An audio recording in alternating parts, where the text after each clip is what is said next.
Maranatha, the Lord is Coming, a devotional by Ellen G. White.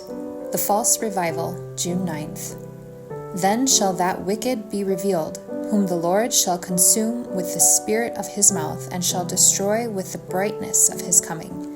Even him whose coming is after the working of Satan, with all power and signs and lying wonders. 2 Thessalonians 2, verses 8 and 9.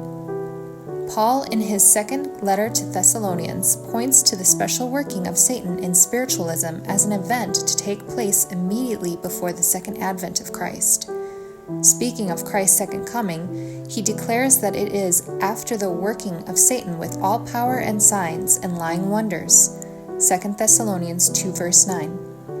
Before the final visitation of God's judgments upon the earth, there will be among the people of the Lord such a revival of primitive godliness as has not been witnessed since apostolic times. The Spirit and power of God will be poured out upon His children. At that time, many will separate themselves from those churches in which the love of this world has supplanted love for God and His Word. Many, both of ministers and people, will gladly accept those great truths which God has caused to be proclaimed at this time to prepare a people for the Lord's second coming. The enemy of souls desires to hinder this work, and before the time for such a movement shall come, he will endeavor to prevent it by introducing a counterfeit.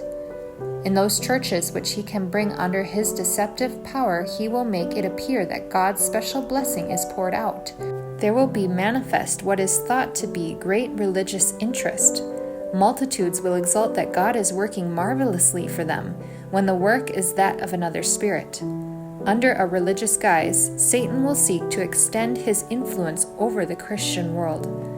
Young men and women will be lifted up and will regard themselves as wonderfully favored, called to do some great thing. There will be conversions, many, after a peculiar order, but they will not bear the divine signature. Immorality will come in, and extravagance, and many will make shipwreck of faith.